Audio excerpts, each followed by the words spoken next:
Bismillahirrahmanirrahim. Al-Fatiha ala niyati ta'allum wa ta'lim wa tadhakkur wa tadhkir wa nafa wal intifa wal ifada wal istifada wal hasala tamassuk bi kitabillah wa sunnati rasulih wa du'a ila al-huda dilatan al-khair ibtigha wa jillah mardati wa qurbi wa thawabi wa ala mana wa salafuna salihun wa ila hadratin Nabi Muhammad sallallahu alaihi wasallam bi sayyidil Fatihah. A'udzu billahi minasyaitonir rajim. Bismillahirrahmanirrahim. Alhamdulillahirabbil alamin. Arrahmanirrahim. Maliki yaumiddin. Iyyaka na'budu wa iyyaka nasta'in. Ihdinas siratal mustaqim. Siratal ladzina an'amta 'alaihim ghairil maghdubi 'alaihim waladdallin. Bismillahirrahmanirrahim. Alhamdulillahirabbil alamin. Wa bihi nasta'in 'ala umuri dunya waddin. Wa sallallahu ala sayyidina Muhammadin wa ala alihi wa sahbihi ajma'in. Rabbi zidni ilman warzuqni fahman. Rabbi shrah li sadri wa yassir li amri wa hlul 'uqdatam min lisani yafqahu qawli. Raditu billahi rabbana bil islami dinan nabi Muhammad sallallahu alaihi wa rasulah. Allahumma astur awradi wa amrati ya hayy rahmatik mustaghith. Allahumma ta'alana hikmatan wa yusur alaina rahmatan ya dzal jalali wal ikram. Alhamdulillah, pada malam hari ini kita bisa bersama-sama kumpul untuk mencari ilmu agama dan harapan dari Allah Subhanahu wa taala agar kita diberi ilmu yang bermanfaat, beri taufik hidayah maupun inayahnya, panjangkan umur, sehat walafiat, berkati dalam kehidupannya, keluarganya maupun harta bendanya, mendapatkan keridhaan Allah Subhanahu wa taala di dunia wal akhirah. Amin ya rabbal alamin. Ya, untuk pada malam hari sampai halaman berapa kemarin? 138, iya. Iya. Ya, kita memasuki bab al-mashu alal khuffaini. Bab mengenai daripada mengusap khuffaini, yaitu seperti sepatu gitu, yang dari kulit ya. Cuma untuk kita orang hampir boleh dikatakan nggak pernah pakai gitu ya. Di daerah kita orang ini nggak pernah pakai. Tapi kalau untuk orang-orang dulu, bahkan orang Arab pun sebagian mungkin masih sampai sekarang pakai ya. Dan saya pernah lihat itu, termasuk di Indonesia ini Habib Abdul Qadir ini pernah lihat ya. Iya, itu benar beliau pakai gitu. Nah, biasanya kalau mungkin lagi enak badan, sakit atau apa, kakinya biar nggak dingin ya, jadi nggak dilepas itu khuffain itu. Nah, ini kita menjadi permasalahannya, apa ini mau diterangkan apa nggak diterangin, karena boleh dikatakan kita nggak make gitu ya, hampir boleh kan, siapa yang mau make gitu. Kita orang kalau mau cuci ya cuci aja, kalau mau pakai biasa aja gitu. Ya, biasa karena ini biasanya dipakai, walaupun kita keluar itu dipakai itu khuf itu. Ya, sholat pun kita pakai, nggak boleh dilepas. Nah, itu bisa sampai 3 hari gitu, berturut-turut gitu. Nah, sekarang pertanyaan ini apakah mau diterangkan apa nggak usah, karena kita langsung bab tayamum aja, karena ya itu tadi yang apa namanya, ilmu, tapi boleh dikatakan kita jarang orang make gitu. Daerah kita itu kayak nggak make. Tapi nggak tahu lanjut atau ganti gitu. Ya udah kita lanjut aja di dalam bab ini. Bab al-mashu alal khuffain, al-khuffan libasun ya fi rajuli yasturu jami'il qadam ya ma'al ka'baini muttakhadun min jildin aw ghairihi wa lubsul khuffain minas sunan sabita anin nabi sallallahu alaihi wasallam. Wa qala sayyiduna al-Hasan al-Basri haddatsani sab'una sahabiyan anna nabi sallallahu alaihi wasallam masa ala khuffaihi wa huwa rukhsatun fil wudu'i la fil ghusli. Yang namanya penggunaan khuffain, khuf itu dipakai ya, libasun fir rajuli, untuk laki-laki, yasuru jami'il qadam, menutup daripada semua kaki sampai ka'bain, sampai mata kaki. Jadi kalau sepatu kita kan biasanya cuma segitu ya, nggak sampai ke mata kaki kan sepatu. Kalau ini enggak, ini harus menutup sampai ke atas mata kaki. Jadi mata kaki itu ketutup ya, ya kayak sepatu boot ya, mirip-mirip kayak gitu. Nah itu ya sepatu yang menutupi kaki keseluruhan sampai ke mata kaki. Itu dibuat bisa min jildin aw ghairi, dibuat dari kulit ya, kulit kuat gitu, karena itu memang dipakai untuk jalan, dipakai untuk kemana-mana gitu. Aw ghairihi, atau juga bisa kalau sekarang ya ibaratnya apa? Kulit apa? Kulit imitasi ya? Apa namanya sih? Ya bukan dong. Kalau kulit. Kalau ente kalau bukan kulit. Yang ada ya kayak jok-jok ya. Jok sarung itu yang kursi atau joknya apa itu kan bisa dipakai tuh. Ya mirip-mirip kulit gitu. Bisa dibentuk, bisa di ini gitu ya. Cuma sih yang bagusnya ya kulit, karena kulit akan lebih kuat gitu. Nah, ini penggunaan daripada khufain itu merupakan kesunahan Nabi Muhammad SAW. Artinya Nabi sendiri juga pernah memakainya, ya pernah memakai. Makanya kalau di negara Arab dulu kala itu ya memang terkenal, ya khufain itu memang dipakai, bukan tidak gitu. Ya sering mereka pakai gitu. Nah ini dalam riwayat ya Imam Hasan Al-Basri pernah mengatakan hadatsani sab'una sahabiyan anna Nabi SAW masa al-khufain. Beliau mengatakan bahwa aku diberitahu hadatsani diriwayatkan sab'una sahabiyan, 70 sahabi menyaksikan mengatakan anna Nabi SAW masalah khufain, yaitu Nabi mengusap pada khufnya, yaitu sepatu khuf tadi. Wa huwa rukhsatun fil wudu'i la fil ghusli. Itu rukhsah, artinya keringanan, kebolehan ya mengusap saja, nggak nyiram, diusap. Karena kan dia pakai ya, maka diusap itu khufnya.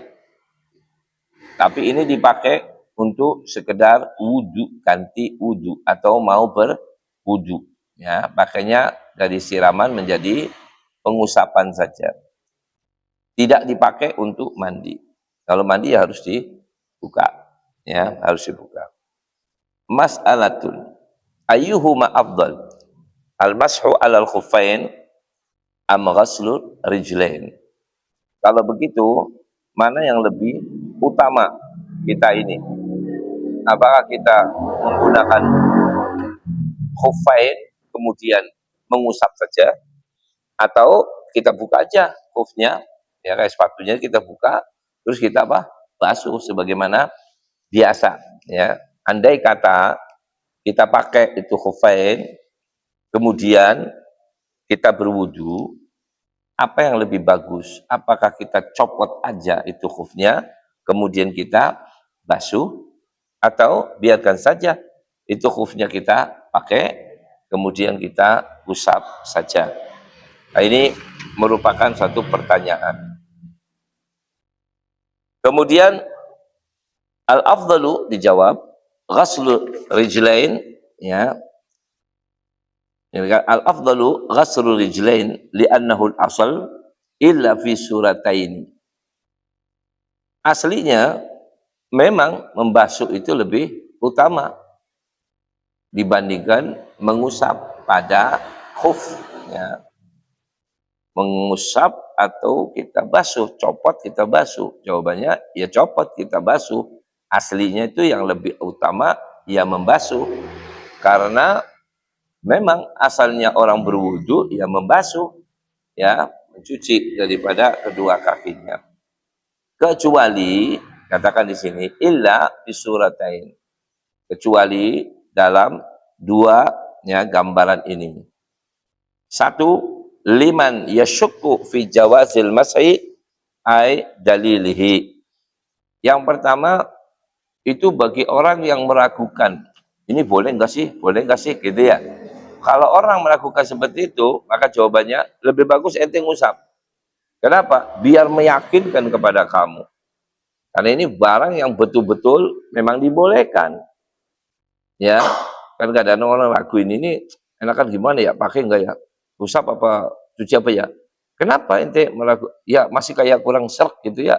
Kalau ngusap kayak kurang serk. Jawabannya kalau begitu usap aja. Biar apa? Ya biar serk. Ya, biar supaya kamu meyakini gitu. Memang itu benar. Itu. Nah, kalau ente tinggalkan nanti seakan-akan meragukan, ya.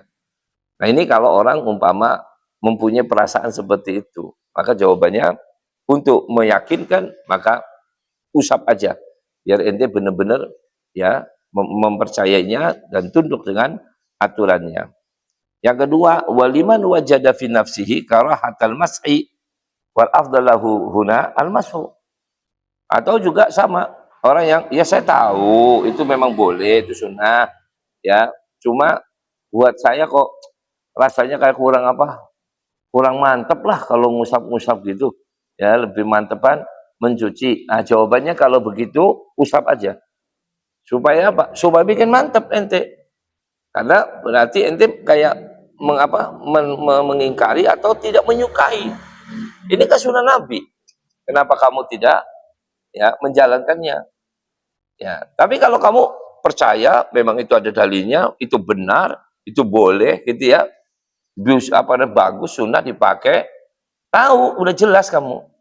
Terus sekarang saya mau melakukan mana ini, cuci atau ini? Jawabannya cuci. Sekarang giliran kayak gini sudah meyakini, jawabannya tinggal dicuci aja, lebih afdol, karena mencuci memang lebih afdol daripada mengusap ya. Tapi kalau orang itu masih dalam keraguan-keraguan atau tidak ragu, yakin tapi tidak suka gitu, ada unsur tidak sukanya, maka jawabannya yang lebih afdol usap aja. Biar apa? Ya biar ente supaya mau mengakui, mau menjalankan. Jadi jangan jadi ke syariat itu karena ketidaksukaannya ya atau ketidakmantepannya dianggap gitu, maka dia tinggalkan. Oh jangan ya. Malah justru itu dilakukan. Ini saja. Dua.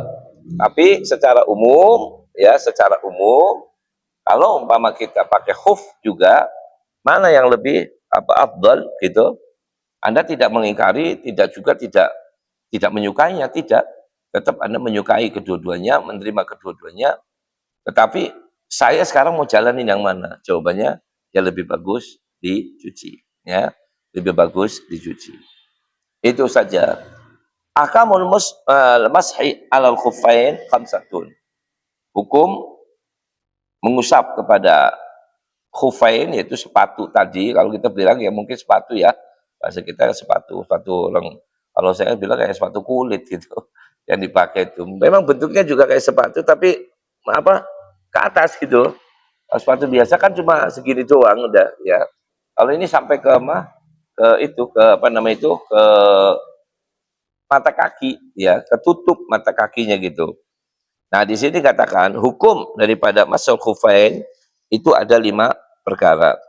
Yang pertama wajibun, ya, hukumnya wajib. Kenapa? Idza tawaqqafa alaihi idraku waktu sholati fardin au nahwiha. Wa kadza idza kana labis, ya, labisan lil khufain wa indahu ma qalil, ya, yakfil wudu illa ghasl rijlaini. Fa huna yajibu mudawamatil libsi lahuma liyamsah alaihima likai yakfil ma lil wudu'i. Di sini dikatakan menjadi wajib kita ngusap saja, jangan dicuci gitu. Ini maksudnya bagi orang yang make gitu loh. Bagi orang yang sudah make khufain, mengusap itu hukumnya menjadi wajib. Idza tawaqqafa alaihi idrak waqti salati fardin au nahwiha. Kalau andai kata kamu itu dengan mencuci itu kaki ya, membutuhkan waktu ya, membutuhkan air sehingga kamu akan ketinggalan sholat. Kamu akan ketinggalan sholat. Nah ini waktu udah mepet. Sekarang kamu lagi wudhu pakai sepatu. Apakah kita lepas saja, kita cuci segala macam? Jawabannya, ini kalau udah mepet waktu gini, nanti kamu nggak dapetin waktunya, takut kehabisan waktunya. Maka jawabannya, udah, nggak usah dicuci, usap aja, selesai. Usap, langsung kamu laksanakan sholat. Karena mengingat waktu sudah mepet. Ini yang pertama. Yang kedua juga dikatakan di sini, andai kata mau mengusap, tapi airnya sedikit. Hitung-hitung kalau mau berwudu ya cukup buat berwudu, tapi nggak cukup buat apa? Cuci kaki. Karena nyuci kaki lebih banyak menggunakan air. Maka jawabannya dalam kondisi seperti ini, ya udah kamu usap saja, nggak usah pakai dicuci. Ya. Tetapi saya katakan juga kalimat wajib ini ya itu kan sangat-sangat jarang sekali ya. Wudu terus cuma pas-pasan ya. Memang untuk orang dulu secara umum memang begitu. Ya. Kalau saya basuh kaki saya airnya kurang. Terus gimana? Ya wajib usap aja, kenapa harus pakai membasuh ya. Supaya apa? Ya istilah kata ngirit air itu sendiri. Yang kedua, kalau saya basuh memakan waktu, sedangkan waktu sudah sangat mepet. Nantilah saya malah kehilangan waktu sholat. Nah, jawabannya kalau begitu, ya usap aja. Kenapa? Biar cepat-cepat kamu bisa melaksanakan daripada sholat di waktunya. Ini kalimat wajib. Yang kedua, mandubun. Idza kana ya saya futuhu bighasli rijlain sholatul jamaah. Kemudian sunnah tuh ya membuka daripada sunnah kita mengusap saja, jangan dibuka kita. Kalau kita takut dengan dibukanya sepatu dan dicuci, ketinggalan sholat berjamaah. Paham? Artinya kan namanya orang wudhu, buka sepatu, ya, cuci dan sebagainya, itu kan ada waktunya, artinya membutuhkan waktu. Nanti lagi wudhu, sini lagi sholat. Ini kalau kaki saya cuci, buka dulu sepatunya, naruh dulu, dicuci segala macam kaki saya. Tapi nanti lagi pakai khuf gitu. Dicuci dulu gitu. Ya saya akan ketinggalan sholat berjamaah.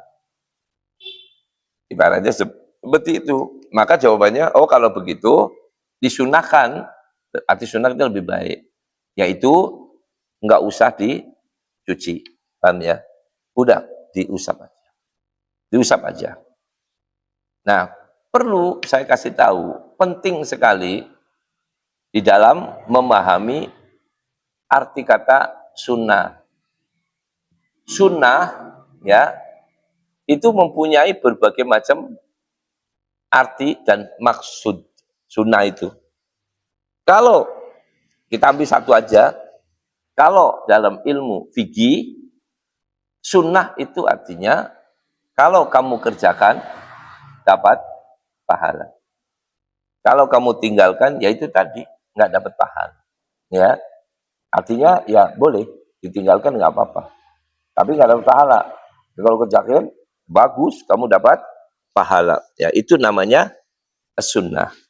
Ya, jadi sunnah itu bukan berarti ya mana dalilnya dari Quran dan hadis. Itu bukan begitu. Sunnah itu ya yang penting ada dalilnya. Yang penting ada dalilnya. Jadi sunnah itu bukan berarti harus dikerjakan Nabi, enggak. Ya, semua dalam ilmu fikih kalimat sunnah itu bukan berarti harus dikerjakan Nabi atau diucapkan oleh Nabi. Enggak. Sunnah itu dalam arti kata itu adalah perbuatan yang baik. Apakah itu ada dalilnya di Quran? Monggo, silakan. Apakah ada dalilnya di hadis Nabi? Monggo, Silakan. Apakah ada dalilnya dari ijma? Silakan. Apakah ada dalilnya dari qiyas? Silakan. Jadi kalau kita mengerjakan amalan-amalan fikih, ilmu fikih, ya, yang mana itu tersusun 5, wajib, haram, makruh, sunnah, mubah, itu, maka itu berarti kalimat sunnah itu, ya, bukan berarti harus dikerjakan oleh Nabi atau diucapkan oleh Nabi, bukan. Apa saja yang baik, apa saja yang baik dan itu berpahala, maka itu dalam hukum fikih disebut dengan nama sunnah. Kita ngaji seperti ini, ya, kalau pegang kitab gimana semuanya? Ditanya aja, baik apa jelek? Baik. Baikan mana, megang apa enggak? Ya pegang. Nah kalau gitu, megang hukumnya sunnah. Jelas? Kita ngaji, pakai mic apa enggak usah pakai mic? Ditanya lagi, emang kalau pakai mic baik apa enggak? Ya baik. Ya kan? Kalau enggak pakai mic, ya baik juga. Mana yang lebih baik? Ya pakai mic. Kenapa? Ya bisa didengar jelas. Ya, yang hadir bisa jelas mendengarnya, yang di luar juga bisa ikut mendengarnya. Jadi itu merupakan satu kebaikan. Kalaupun tidak pun itu tidak pakai mic itu sudah bagus, pakai mic juga itu bagus juga, ya. Malah bisa-bisa lebih bagus. Kalau gitu pakai mic hukumnya apa? Sunnah, sunnah. Oh, mana zaman Nabi pakai mic? Nah, ya, ini perlu ngaji dulu ini orang. Ini perlu ngaji dulu, ya. Karena otaknya belum nyambung.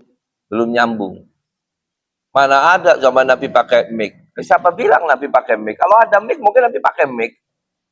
Ya. Jadinya kalau itu baik, maka Nabi pasti akan menjalankannya. Alah, ya model. Ya model. Ini juga aneh ini dalil paling aneh, ya.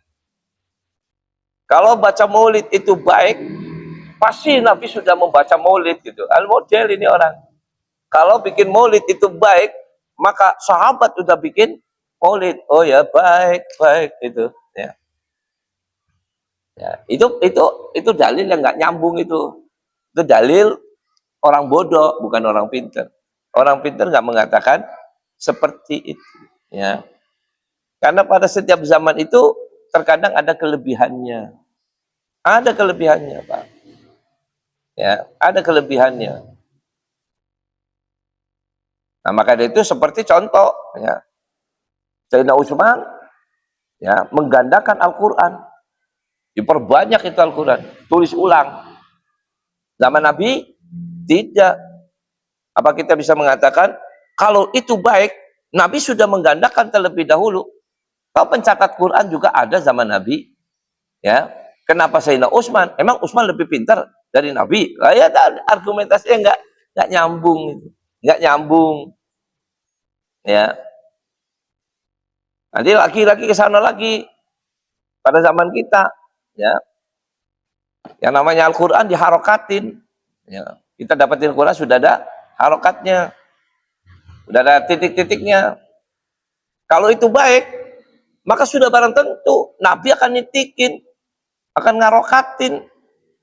Kalau itu baik, sahabat udah ngarokatin, udah nitikin, tapi kan nggak pernah dilakukan oleh sahabat ataupun oleh Nabi, ya. Dilakukan oleh selanjutnya tabiin atau tabiin, bukan Nabi gitu atau sahabat. Terus kalau gitu gimana? Hapus saja gitu, nggak usah dititikin gitu, nggak usah diharokatin Quran gitu. Terus nanti mau ngaji apa? Gimana nanti mau bacanya? Nah, kalau itu baik, Nabi udah ngajarin tajwid, Nabi udah ngajarin pelajaran tauhid, pelajaran fikih, ya. Kalau perlu malah dibukukan. Kalau itu baik, itu baik, Pak. Makanya kita nggak bisa ngaji karena baca apa? Tajwid. Kalau nggak dipelajari, nah gimana baca? Ya. Nah itulah. Jadi itu dalil-dalil yang dibuat-buat mereka sendiri tanpa tanpa dalil. Nah, jadi kalau tanyakan, kamu mengatakan itu dalilnya, kalau itu baik, mana dalilnya yang mengatakan itu seperti itu? Jawabannya, ya nggak ada. Terus dari mana kau bikin itu dalil? Ngarang itu. Ya, itu ngarang. Nah di sini, maka kalimat sunnah, apapun kebaikan itu dikatakan sunnah. Jadi sunnah dalam ilmu fikih bukan apa yang dilakukan oleh Nabi atau perkataan Nabi atau kesaksian Nabi. Dalam ilmu fikih bukan itu. Bukan. Ya. Tetapi sunnah itu adalah sesuatu yang baik, yang mengandung arti kata bisa mendapatkan pahala. Ya. Saya dudukan kayak gini, kemudian kita pasang kipas angin supaya nggak gerah segala macam, lebih nyaman, lebih ini. Jawabannya, apakah itu sunnah? Jangan ente lihat, tunggu dulu, apakah Nabi melakukannya? Oh tidak, bukan Nabi melakukannya. Apakah itu baik? Dengan adanya kipas itu kita nyaman enggak? Dengan adanya kipas itu memberikan kebaikan enggak? Lebih baik enggak? Ya iya Pak, ya sudah, itu namanya sunnah. Ya, itu namanya baik. Jadi jangan sampai keliru di dalam pemahaman sunnah, dalam ilmu fikih itu bukan apa yang dikatakan Nabi diperbuat Nabi dan lain sebagainya. Ya, bukan. Saya bangun malam Pak, mau sholat tahajud 2 rakaat, sunnah enggak? Ya sunnah. Tapi kan Nabi apa sholat 2 rakaat? Nabi kan lebih dari 2 rakaat. Kenapa kita 2 rakaat? Ya nggak apa-apa. Itu sudah ente lakukan 2 rakaat udah sunnah. Nah, kalau saya malam-malam bersedekah, ya, apakah itu sunnah? Ya sunnah. Emang Nabi pernah sedekah malam-malam gitu? Mana gitu keliling Nabi itu sedekahin gitu? Ya enggak sih. Dari mana kalau gitu, mana ada dalilnya? Apa Nabi nyuruh kita sedekah malam-malam keluar gitu? Ya enggak sih. Nah, terus bagaimana kok ini? Ya sunnah, baik apa jelek itu aja dah. Itu baik apa jelek? Ya baik, ya sudah. Lakukan. Paham ya? Lakukan. Jadi selagi itu kebaikan, ya. Boro-boro seperti itu, Pak. Ente sholat aja dah. Umpama ini, dia sholat. Kemudian ente meragukan. Nih, saya kalau mau sholat di musola ini, masjid ini, katanya banyak yang nyuri sendal. Jadi terpaksa sendalnya saya bawa. Boleh nggak? Ya boleh. Diambillah sendalnya, masukin plastik, kresek itu. Diikat, saya bawa masuk ke dalam, saya taruh di pojokan sana, di depan mata kepala saya. Bukan di belakang, di depan. Kenapa? Biar nggak hilang. Jadi saya sholatnya bisa tenang. Nah kalau saya taruh di belakang, wassalam, assalamualaikum, hilang. Walaupun udah dimasukin. Paham ya? Umpama ini. Menimbulkan keraguan, menimbulkan ketidaktenangan. Boleh nggak saya? Boleh. Itu sunnah apa-apa? Ya sunnah. Artinya mendapatkan pahala. Kok bisa buat pahala? Lah, menjadikan sholat kita tenang. Orang yang menjadikan sholatnya sendiri tenang, bagus apa jelek? Belum bagus. Jadi saya sholatnya tenang, saya ini tenang, gitu. Gitu. Artinya menimbulkan pahala gitu. Nggak apa-apa. Nah kalau mubah, itu nggak ada pahala, nggak ada ya dosanya. Nah, saya kan dikasih minum kayak gini nih. Ini kasih minum loh. Ya. Saya mau minum, saya nggak mau minum, bebas nggak? Ya sudah, itu namanya mubah. Paham? Saya nggak minum, ya nggak apa-apa. Minum, ya nggak apa-apa. Jelas, itu namanya mubah. Tapi saya mau minum. Kenapa diminum? Karena bukan asal mau nyenengin orang yang nuangin, mau nyenengin orang yang bawain. Paham nggak? Mau nyontoin kepada ente bagaimana minum. Nah, itu kan niat-niat baik tuh. Dari mubah menjadi sunnah. Jelas nggak? Dari mubah menjadi sunnah. Emang Nabi ngerjain gitu? Ya enggak. Tapi itu menjadi sunnah karena menjadi baik. Makanya dibilang apa? Barang yang mubah saja diniatin sunnah. Ya, supaya dapat pahala. Gitu. Jadi gitu Pak.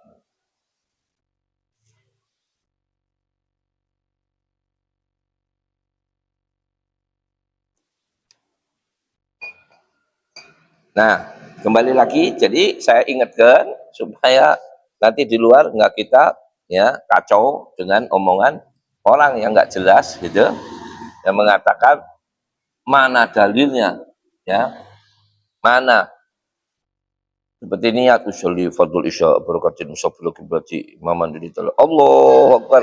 Jadi ngucapkan usolli fardul isya, mana dalilnya? Kan dalam fikih mengatakan apa? An-niyatu qasdu syai'in muqtarinan bi fi'li mahalluhal qalbu wa talafadu biha sunnah. Kan disebutkan wa talafadu biha sunnah. Langsung diprotes sama si Protestan. Ya. Kalau itu sunnah, mana dalilnya dari Al-Qur'an? Bahwa mengucapkan usolli itu ada. Mana hadisnya usolli ada. Nah, maaf, biarpun ada hadisnya disampaikan juga kagak kepake buat dia. Toh dia tetap juga nggak bakal ngamalin. Paham ya?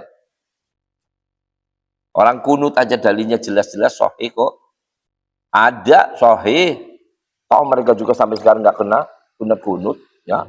Katanya pakai hadis. Dikasih hadis, wah, nggak dipakai. Ya, nggak dipakai. Itu. Jadi kita ngomong cuma jawabnya cuma asal ya itu aja. Nggak ada manfaatnya buat dia. Lu kasih tahu, kakak kasih tahu, jawabin, kakak jawabin, podo wae. Ngerti? Ya istri katanya memang mereka ilmunya ilmu cekokan, tau ilmu cekokan? Udah dicekokin gitu. Udah dicekokin. Mau gimana ya gimana tetap aja. Nah kalau udah tetap ngapain dia nanya?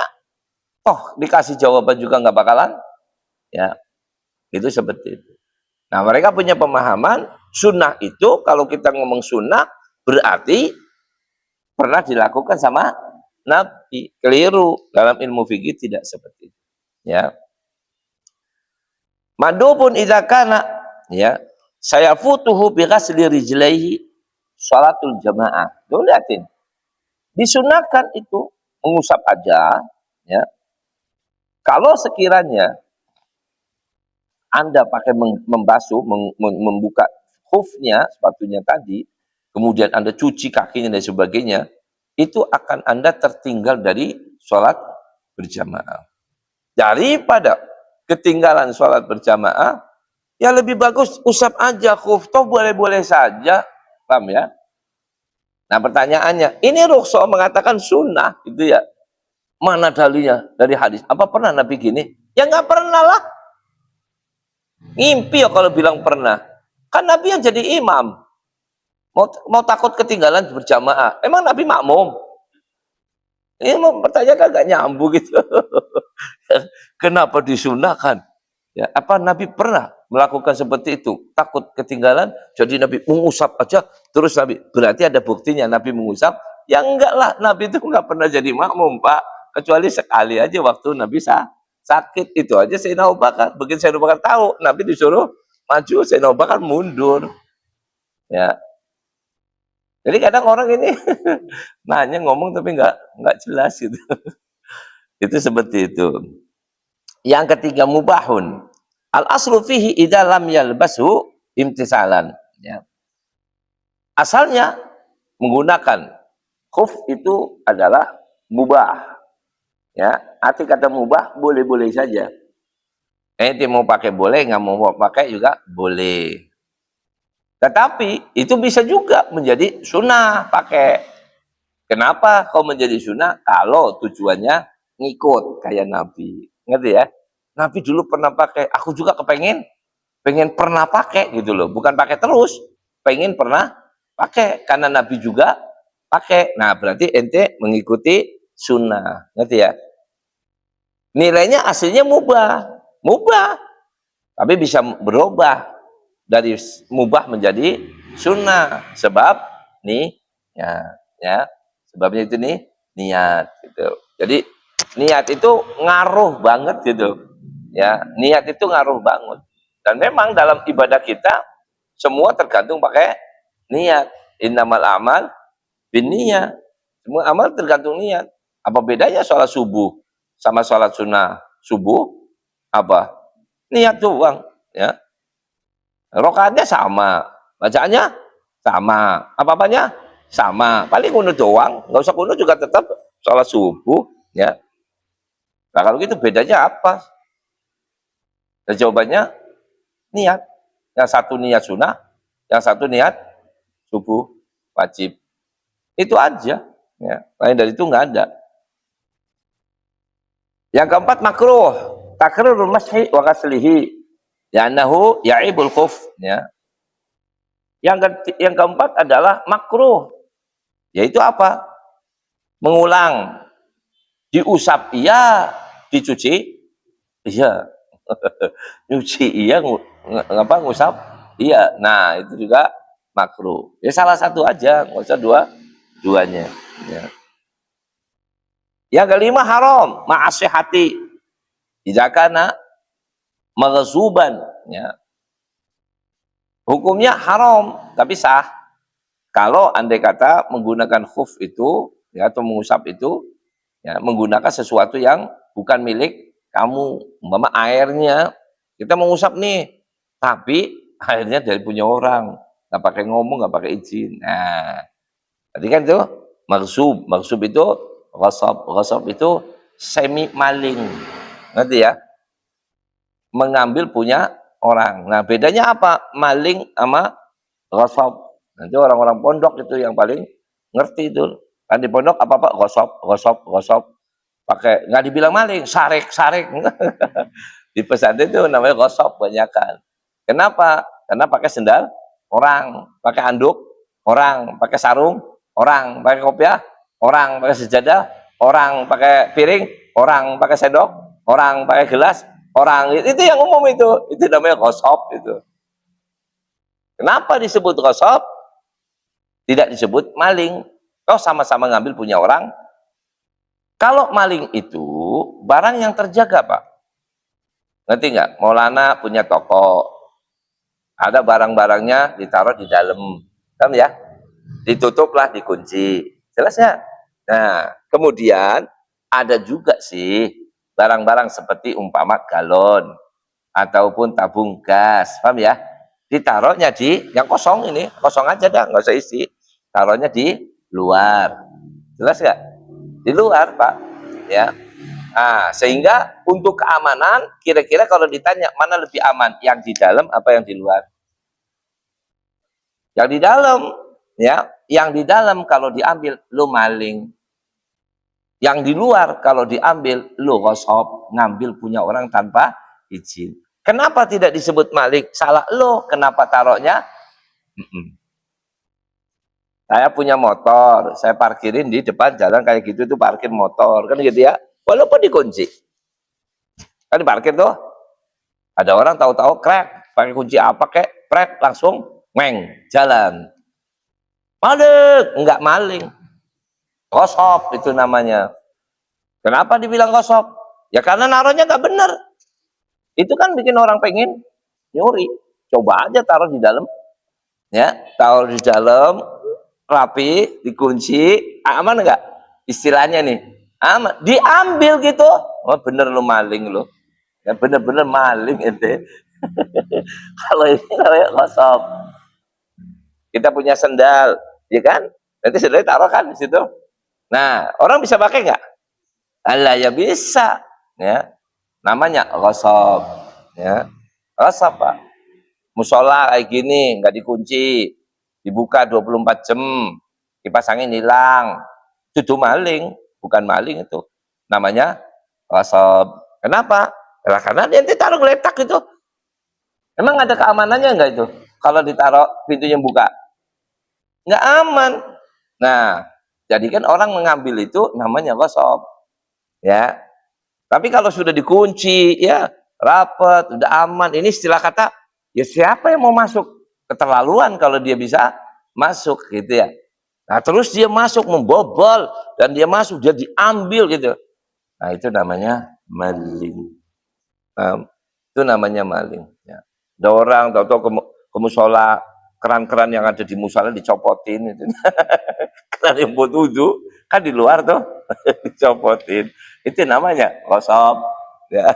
Karena barangnya di luar, ya. Beda kalau yang diambil mic-nya di mana? Di dalam. Dalamnya udah dikunci. Terus ente masih ambil juga gitu, maling gitu. Nah, itu ya. Itu maling sama gosop. Ya, kalau ngerampok itu apa? Begal mungkin ya. Iya, koti otorik itu mungkin. Ngerampok itu koti otorik itu. Ya begal orang bilang. Ya lain lagi itu biasanya. Pakai kekerasan. Ya, langsung adu fisik gitu. Ente punya dompet, taruh di sini. Ingat tuh. Dompet ente taruh di bokong. Ngerti ya? Atau di saku. Atau di celana. Dicuri orang. Itu bukan nyuri. Itu gosop. Itu bukan nyuri. Kenapa? Oh, nggak aman? Emang itu aman di sini? Nggak aman. Itu namanya gosop. Ya. Jadi kalau ente taruh di saku, ini disletingin, udah aman deh. Gimana mau ngambilnya? Ribet gitu. Nah itulah.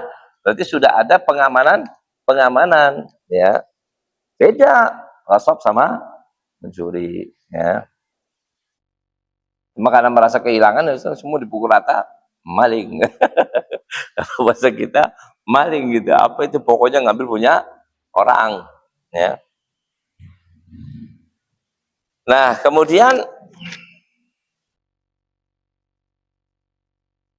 yang kelima, haramun ma'asihati, itu tadi menggunakan mengusap ya daripada khuf, hukumnya haram kalau air yang kau pakai untuk mengusap itu air punya orang tanpa izin.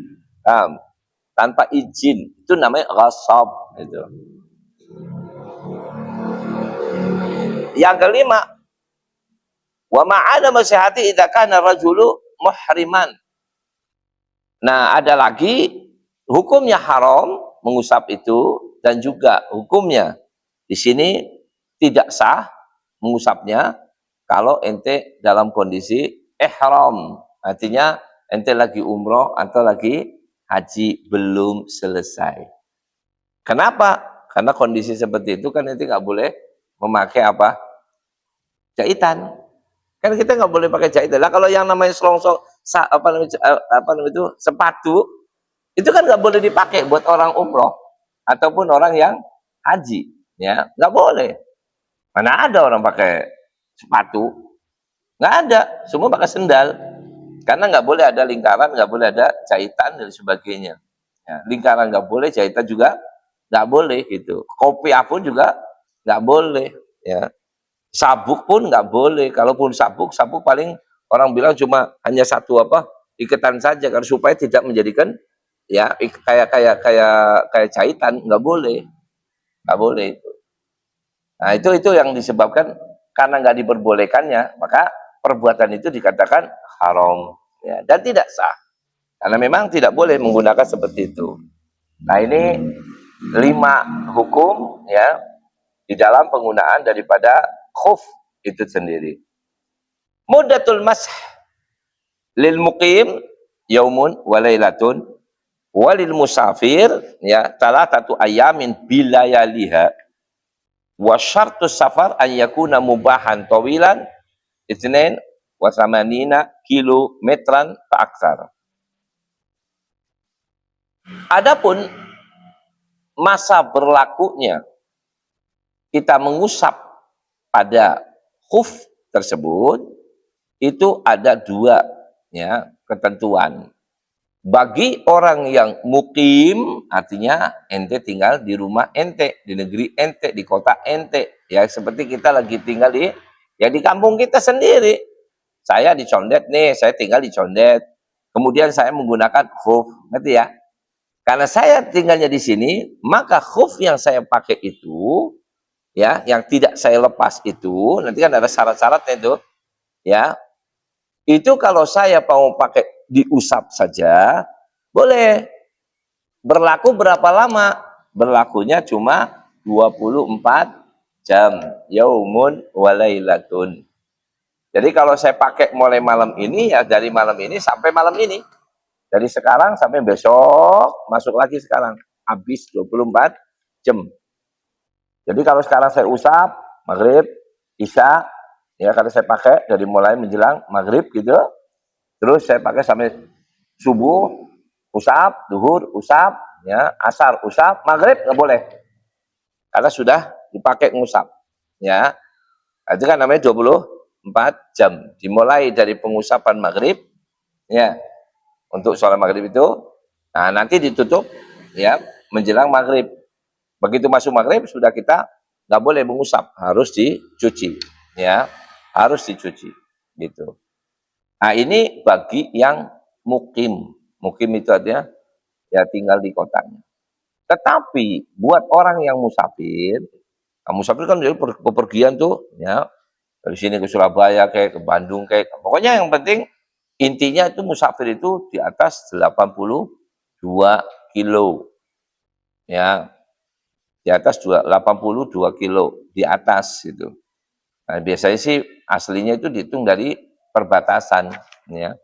Jadi kita kalau keluar dari Jakarta itu kemana? Umpama Pondok Gede, masalahnya dari sini kita arah-arah ke Pondok Gede gitu. Ini Pondok Gede udah masuk mana ini? Jawa Barat, Pak. Nah, ya sudah. Berarti dari situ sampai tujuan Anda. Tujuan Anda kemana? Umpamalah Bandung. Bandung masuknya di mana? Kota Bandung. Bukan kabupatennya, kota. Nah, kita kan mau masuk ke kotanya. Paham ya? Kota Bandungnya di mana? Oh, di sana, Pak. Nah, dari perbatasan kita keluar dari Jakarta sampai ke kota masuk ke Bandung itu berapa kilo? Ada enggak 82 kilo? Ya, ada enggak 82 kilo? Kalau ada lebih dari situ 82 atau lebih gitu, maka Anda namanya musafir. Ya, itu namanya musafir. Musafir perjalanan apa? Jauh, ya. Kalau kita cuma ke Bekasi, ini itu namanya musafir jalan pendek, musafir tapi pendek gitu loh. Yang ditentukan ini yang musafir yang dimaksud jalan jauh. Ya. Nah itu 82 kilo ke atas, ya. Kalau musafir selama 82 kilo ke atas, ya, itu 3 hari kita boleh memakainya, ya, bagi musafir. 3 hari itu. Ya termasuk malamnya, ya. Dengan catatan pepergian itu harus dalam keadaan mubah. Artinya jangan sampai ente pergi ke Bandungnya atau kemana gitu, tujuannya maksiat. Ya. Oh ke sana mau ngapain? Ya biasa, ya mau nemuin pacar. Nah, itu kan namanya maksiat itu, ya. Nemuin pacar gitu. Tapi kalau ke sana mau apa? Ya mau dagang atau mau refreshing gitu ya, tidak untuk maksiat, ya. Jadi Anda tahulah tujuannya tidak untuk maksiat. Walaupun di tengah jalan kesandung maksiat. Ya, tujuannya tidak, tapi kena juga. Ya, itu kalau kena juga itu nggak ada masalah. Ya.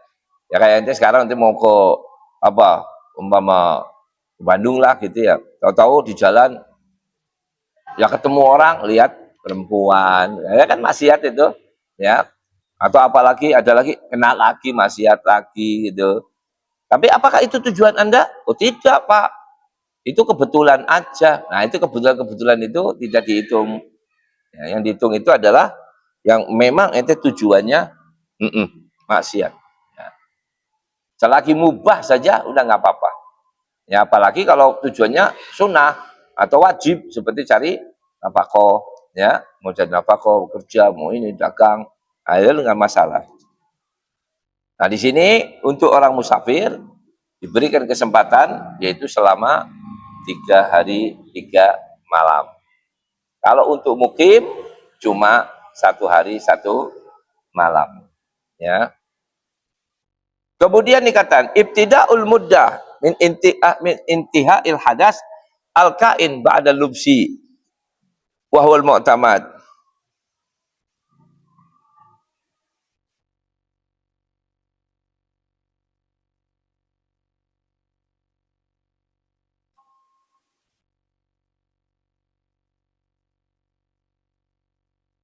Kemudian dikatakan ibtida, ya, dari mulai kita menghitung. Kapan kita menghitung? Itu 24 jam atau 3 hari tadi. Jawabannya min intiha il hadas al kain ba'da lubsi, yaitu sampai habisnya daripada hadas kita. Jadi kalau kita sudah kena hadas, ya udah, ya. setelah kau pakai. Nah, setelah pakai ini, oh sekarang kena hadas ini. Ya berarti ini udah putus ini. Masanya sudah putus. Ya. Kalau umpama itu sampai tiga hari. Ya. Tapi ini jarang dipakai sih ya. Sangat-sangat apa? Kecuali kalau makainya mungkin ulama itu ya yang ngerti banget terus yang yang mau pakai gitu. Umumnya ya. Ya ini cuma sekedar ini aja. Kemudian syurutu jawazil mashi sittatun. Persyaratan dibolehkannya kita menggunakan daripada khuf itu ya atau masah ngusap ya itu ada 6 ya, syarat dibolehkannya mengusap itu ada 6. Yang pertama kan aslinya kan kita kan kaki kan nggak diusap, kaki dicuci ya, walaupun ada ya aliran yang apa ngusap, nah ya aliran sebelah gitu ya nggak kepake buat kita orang. Ini kan mereka kan kalau wudhu nggak dicuci, makanya diusap ya, nggak pakai khuf dia. Wudhu habis kaki giliran kaki usap. Kalau kita nggak bisa, harus dicuci ya, kecuali menggunakan khuf. Yang pertama, orang boleh mengusap itu apabila yang pertama, lubsul khufain ala taharatin kamilah, ay an yakuna labisahuma ba'da ghasli rijlaini. Kalau labisa ba'da ghasli ihda rijlaini ahadal khufain lam yasihul mashu alaihi. Yang pertama, kita diperbolehkan untuk mengusap ya, yang mengusap itu bukan mengusap kaki ya Pak, mengusap khufnya tadi ya, karena khufnya kan dipakai itu tertutup, kaki kita tertutup gitu dengan sepatu tadi, itu sepatu khuf itu namanya. Itu ya, kalau kita ini menggunakan khuffain itu dalam keadaan suci. Ya, artinya punya wudhu, udah bersih, udah nyuci kaki sebelum kita mengusap. Ngerti ya? Sebelum kita memakainya, berwudhu terlebih dahulu. Udah sempurna, baru kau pakai. Ayakun adalah bisa umat ba'da ghasli rijlaini. Tuh. Jadi kita sudah berwudhu, udah apa, udah cuci kaki, udah. Sekarang kamu pakai khuf. Baru pakai gitu, ya. Nah, jangan ente pakai dulu lagi nggak punya wudhu. Nggak punya ini, enggak, berwudu dulu sempurna ya, cuci kaki segala macam. Nah sekarang ente pakai, baru dipakai itu ya. Kalau lah bisa ba'da ghasli ihda rijlaini ahadul khufain lam yasihhal mashu alaihi. Kalau andai kata cuma satu aja yang dibasuh aja masih belum bisa ya. Makanya sini kalimatnya ala toharoh. Nah toharoh kamilah, nggak boleh kurang. Artinya wudhu, taharah itu kan berwudhu. Kamu berwudhu sempurna. Artinya sempurna maksudnya dari mulai kepala, kaki, tangan itu sampai kaki dicuci basah. Udah selesai kamu semua, udah. Sudahkah kamu berwudhu? Sudah. Maka Anda silakan menggunakan khuffain. Nah setelah menggunakan khuf, nanti baru kamu boleh tinggal ngusap-ngusap saja. Nggak usah pakai dicuci kembali. Paham? Itu. Yang kedua, an yakuna ya al-khufain an yakuna qawiyaini bihaitsu la yatakharraqa min masyil muqim bi umur ma'isyatihi wa masyil musafir bi hajatihi. Yang kedua, khuf yang kau pakai itu, khuf yang kau pakai atau sepatu yang kau pakai itu betul-betul sepatu yang kuat. Kuat dipakai untuk berjalan. Kalau kau itu orang yang mukim, tinggal di kota, artinya cuma sehari semalam aja pakai khuf itu gitu, maka ya sudah, berarti dipakai sehari semalam nggak jebol gitu loh. Kuat itu artinya nggak jebol. Bukan model-model produk Cina gitu. Beli khuf dari sono, dipakai, begitu dipakai belum bangun tidur sudah jempolnya nyelonong gitu ya. Lah kan jempolnya kan keluar kenapa? Jahitannya jebol. Kelihatannya bentuknya bagus ini, tapi ternyata kok jebol, itu nggak boleh. Jadi khuf itu betul memang dari bahan yang kuat. Nah, khuf itu kan kenapa dibilang yang kuat itu? Karena khuf itu dipakai buat jalan, Pak. Jadi sampai itu kalau jalan keluar dari sini keluar, itu pakai khuf itu nggak dilepas itu. Ngerti ya? Buat jalan-jalan itu jalan di apa namanya? Aspal ini. Ya aspal di kerikil di mana kayak ya dipakai itu, nggak bukan didobelin pakai apa? Sendal atau sepatu lagi double gitu, bukan.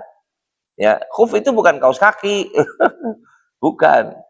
Khuf itu memang betul-betul ya, makanya orang bilang aslinya dari kulit. Boleh selain kulit, tetapi harus punya jaminan kuat. Jangan nanti kena apa-apa sedikit-sedikit tahu-tahu jebol atau apa. Nah, itu nggak boleh. Ya, itu nggak boleh pakai yang model-model rapuh lah. Nah, kalau untuk yang tinggal di kotanya ya bisa dipakai untuk di kotanya. Tapi saya mau musafir, Bib. Ya harus berarti khufnya benar-benar ya lebih kuat. Bayangin aja 3 hari 3 malam tinggal lepas. Dipakai jalan jarak jauh gitu. Ya, apa nggak jebol tuh? Ente saja dari mana? Cianjur ya? Ke Monas kemarin. Oh, jebol kabeh sepatu. Kaos yang pakai sepatunya jebol, yang pakai sendalnya ya jebol, bisa bolong sendalnya tuh. Tuh, ya, itu baru belum 2 hari tuh, baru perjalanan 1 hari dari sono ke sono tuh pakai ya aspal ini. Bagaimana kalau jalanannya model dulu ya lewat kerikil, lewat apa? Panas yang luar biasa, padang pasir, ya. Pertanyaannya apa iya kuat gitu untuk dipakai 3 hari 3 malam? Ya harus yang kuat, ya. Artinya bukan sembarangan. Coba aja ini pakai kaos itu kalau nggak jebol, ya. Jebol, nggak bisa kaos itu. Makanya dari bahan barang yang kuat, ya. Nah, kalau untuk yang mukim, ya berarti yang kuat dipakai dalam minimal 24 jam, nggak jebol. Nah, kalau yang musafir, ya berarti minimal berapa? 3 hari 3 malam, ya. Kemudian yang ketiga, an yakuna mani'aini linufudil ma'i min ghairil kharzi. Ay la yasilul ma'u ila rijli idza subba alaihi illa min tariqil manafidil khiyatah. Tuh.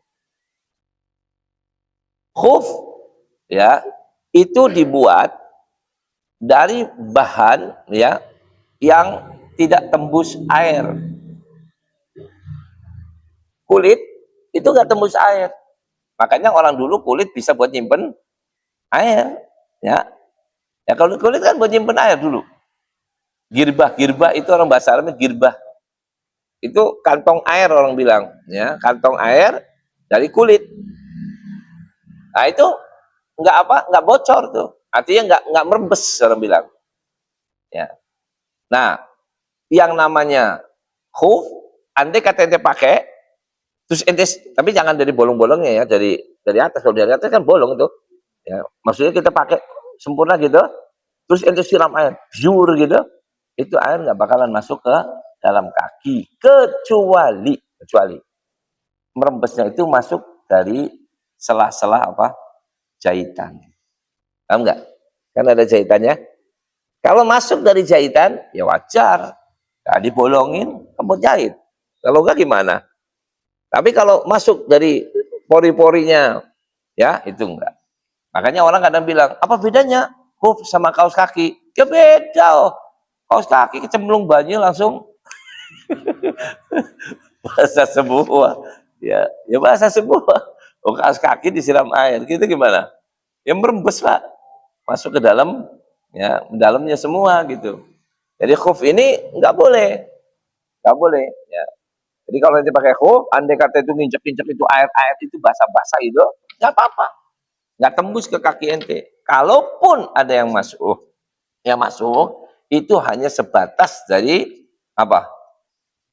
Dari jahitan, ya, dari jahitan-jahitan yang di khuf itu, nah itu, ya. Kalau andai kata itu dikategorikan masuk itu. Nah, jadi khuf ini ingat kembali ya harus dari bahan yang kuat supaya nggak jebol, nggak sobek. Keduanya juga harus tahan air, ya, harus tahan air. Jadi kalau mama pakai imitasi, umpama ini, tapi merembes gitu, ya nggak boleh, ya, nggak boleh. Harus benar-benar tidak, ya itu, ya. Mungkin plastik masih bisa itu ya, plastik yang nggak tebelan itu, ah itu. Asal nggak jebol, dipakai. Ya, kalau dipakai jebol, ya. Kemudian yang keempat, an yakuna tahiraini fala yakfi an yamsaha ala khuffin najisin au mutanajisin. Kemudian juga harus, ya,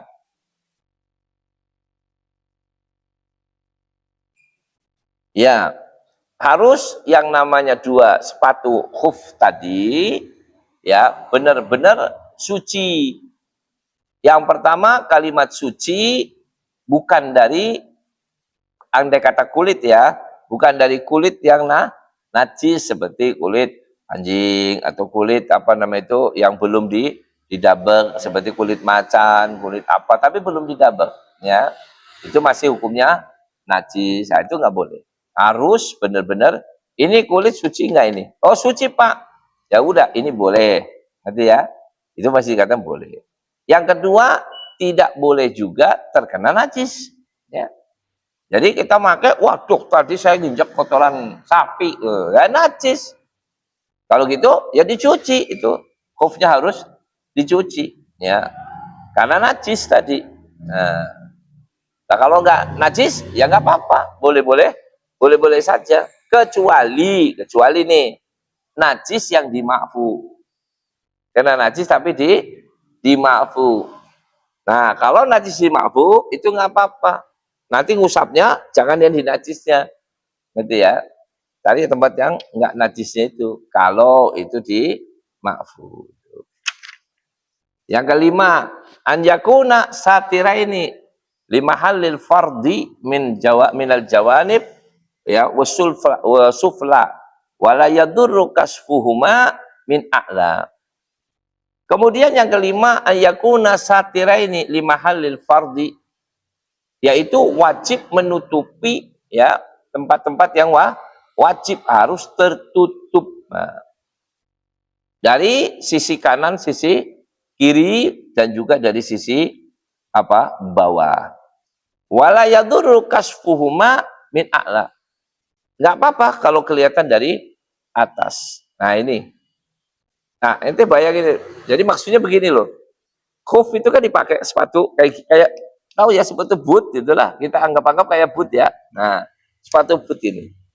Sepatu boot ini kira-kira kalau umpama untuk melihat ke bawah, ya, melihat kaki itu yang ini kalau aja kalau terlihat itu boleh, nggak apa-apa. Kenapa? Karena ngelihatnya dari atas. Kan sepatu boot gini kan? Yang di atasnya gini. Nah, jadi kan bisa kelihatan tuh. Nah, itu maksudnya gitu. Kalau andai kata kelihatan dari atas itu nggak masalah. Ya belum, tapi bukan berarti terbuka ya. Belum tentu. Biasanya kalau apa dipakai ya biasanya itu pun ikut diikat, ya. Itu ikut-iketan juga. Tapi andai kata itu kebuka nggak apa-apa. Ya. Itu seperti itu. Jadi kalau kelihatan dari atas itu nggak apa-apa, boleh kebuka. Tapi kalau dari bawah nggak boleh. Beda sama ente. Oh. Ente kalau nutup aurat, ya, aurat ente nggak boleh kelihatan kecuali dari bawah. Dari bawah kelihatan boleh nggak? Ente pakai sarung? Ayo. Ya. Ente pakai sarung. Ada orang tidur, bukan tidur sih, tiduran. Terus ente ngelangkain. Orang melek. Kumaha. Ya. Ya bolong dong. Iya. Burung lewat. Umpam. Ya, burung lewat. Kok gimana auratnya ente? Sah nggak? Sah aja, nggak apa-apa. Ente tidak dikategorikan membuka aurat, ya. Andai kata umpama ini, ya, plafon ini tuh, atau cocoran ini dibuat dari apa? Kaca. Kan ada tuh jembatan kaca. Ya, ente di bawah, ini orang pada lewat. Wah, kelihatan semua. Umpama gitu. Yang dosa ya ente yang lihat. Yang di atas sih numpang lewat nggak ada urusan. Umpama gitu, nggak ada urusan. Paham? Jadi aurat kita ini terlihat dalam sholat atau apa, nggak apa-apa. Asal dari bawah. Ya. Bukan dari kanan kiri ataupun atas. Makanya Anda kalau satu contoh aja, terkadang terkadang gitu. Kalau lagi ruku, sujud ya, maaf, sujud. Coba aja itu sujud, pakai sarung. Kadang-kadang kan ini apa, dengkul ini ya, pinggirannya ini, bisa kelihatan nggak? Kalau sarungnya temen-temen gitu ya, teng gitu ya, pas atasnya teng gitu, terus nanti ruku, sujud, tok gitu. Kan berarti betis ini kelihatan, ya. Bisa saja itu umpama sampai ke arah pinggir dengkul itu, ya, bukan dengkulnya sih pinggirannya nih. Nah, lihat. Bagaimana itu? Nggak apa-apa. Buat dia nggak apa-apa. Buat yang sholat. Itu. Artinya tidak terbuka auratnya. Tapi saya lihat, Bib, lu yang salah. Kenapa lu lihat? Udah tahu bolong kok dilihat. Yang salah yang lihat, bukan yang punya itu. Yang punya nggak salah. Ya. Itu. Sama seperti perempuan di dalam rumah. Ya kan? Perempuan di rumahnya dia. Nah, terus ente lewat gitu ya. Kebetulan tuh ada lubang-lubang gitu. Terus ente lihat dari lubang itu, perempuan yang di dalam. Ngerti nggak? Kan dari lubang itu ente lihat. Gitu. Pertanyaannya, kelihatan nggak tuh perempuan auratnya? Kelihatan. Apakah dia berdosa si perempuan itu? Tidak. Kenapa? Lah kan dia sudah di rumahnya. Rumah dia itu sudah menutupi auratnya. Kamu aja yang masih iseng ya, cari lubang diliatin gitu. Nah, itu ya. Jadi kita yang dosa, bukan perempuan itu. Karena dia sudah menutup sebetulnya. Ya, sudah menutup. Ya, terus yang keenam, terakhir, alla yahsula ya lillabisihima hadasun akbar. Li'annal masha 'alal khuffain badalun an ghasli rijlain fil wudu la fil ghusli. Yang keenam, ya, pengguna atau yang menggunakan daripada khuffain, ya, tidak boleh dalam kondisi kena hadas besar. Ya, nggak boleh hadas besar. Karena apa? Karena mengusap khuf itu gantinya, ya, daripada mengusap kaki atau menyiram kaki, ya, dalam kondisi dia berwudu.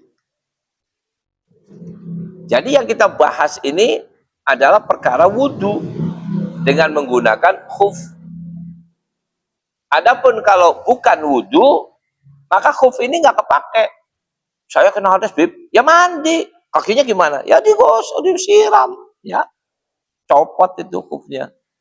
Dicopot, disiram. Kan katanya boleh ngusap.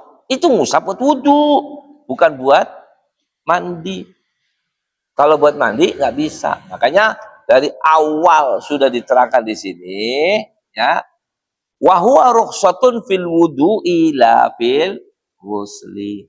Kan dari bab pertama itu, ya. Itu kan terangkan di bawah situ. Wa huwa rukhsatun fil wudu' la fil ghusli. Jadi rukhsah ini, bolehan ini dalam statusnya orang yang berwudu, ya, gantinya wudu, bukan untuk mandi.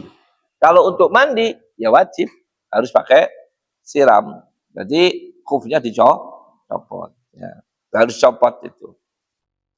Wa yattadihu min asyuruti annahu la yusihhu al-mashu, ya, alal jawaribil al-ma'rufah al-ana.